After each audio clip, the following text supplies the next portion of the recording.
परमा एकादशी की विस्तृत कथा। अधिक मास की कृष्ण पक्ष की परमा एकादशी का व्रत अत्यंत पुण्यदायी माना गया है।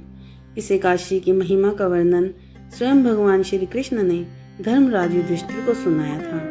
बहुत समय पहले एक नगर में सुमेधा नाम के ब्राह्मण अपनी पत्नी पवित्रा के साथ रहते थे। दोनों धर्मनिष्ठ, सत्यवादी और भगवान विष्णु के अनन्य भक्त थे। लेकिन उनके जीवन में एक बड़ी समस्या थी। वे अत्यंत गरीब थे। दिन रात भगवान का नाम लेने के बाद भी उनके घर में अन्न का एक भी दाना नहीं बचता था।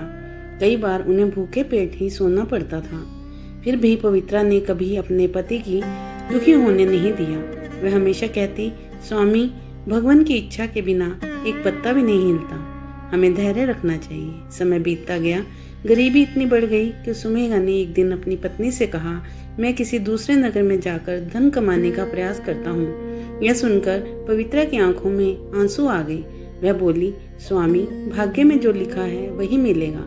यदि धन कमाना ही समाधान होता तो अब तक हमें मिल गया होता। कृपया मुझे अकेला छोड़कर मत जाइए। पत्नी के प्रेम और विश्वास को देखकर सुमेधा ने नगर छोड़ने का विचार त्याग दिया। कुछ समय बाद उनके घर महान तपस्वी ऋषि पुण्यदेव पधारे। दोनों ने श्रद्धा और विनम्रता से उनका स्वागत किया। यद्यपि घर में खाने के लिए कुछ भी विशेष नहीं था, फिर भी उन्होंने यथाशक्ति ऋषि की सेवा की। ऋषि उनकी भक्ति और सरलता से बहुत प्रसन्न हुए। तब पवित्रा ने हाथ जोड़कर कहा, हे मुनिवर, यदि आप हम पर प्रसन्न हैं तो कृपया ऐसा उपाय बताइए जिससे हमारी दरिद्रता दूर हो सके।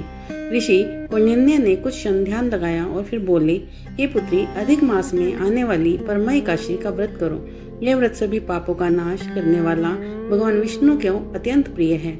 इसके साथ पंचरात्र व्रत का पालन करके मनुष्य को सुख, समृद्धि और मोक्ष की प्राप्ति होती है। ऋषि के वचन सुनकर सुमेधा और पवित्रा के हृदय में आशा की नई किरण जाग उठी। एकादशी का दिन आया। दोनों ने प्रातः स्नान किया, भगवान श्री हरि का पूजन किया, उपवास रखा, पूरे दिन भजन कीर्तन और भगवान विष्णु के नाम का स्मरण करते रहे।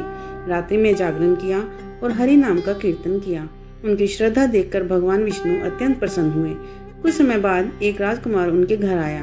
उन्होंने सुमेधा को रहने के लिए सुंदर घर दिया, धन, अन्न और आवश्यक वस्तुएं प्रदान की। धीरे धीरे उनकी सारी दरिद्रता समाप्त हो गई। उनका घर सुख, शांति और समृद्धि से भर गया। लेकिन सबसे बड़ी बात यह थी कि धन प्राप्त होने के बाद भी उन्होंने भगवान की भक्ति नहीं छोड़ी। वे जीवन भर श्री हरि की सेवा करते रहे और अंत समय में भगवान विष्णु की कृपा से उन्हें वैकुंठ धाम की प्राप्ति हुई। कथा से मिलने वाली शिक्षा, सच्ची श्रद्धा कभी व्यर्थ नहीं जाती। कठिन परिस्थितियों में भी भगवान पर विश्वास बनाए रखना चाहिए। परमा एकादशी का व्रत दरिद्रता, दुख और पापों का नाश करने वाला माना गया है। भगवान श्री हरि अपने भक्तों पर अवश्य कृपा करते हैं। जो श्रद्धा से परमा एकादशी का व्रत करता है उस पर लक्ष्मी नारायण की विशेष कृपा होती है। जय श्री लक्ष्मी नारायण। ओम नमो नारायणम। जय श्री कृष्णा।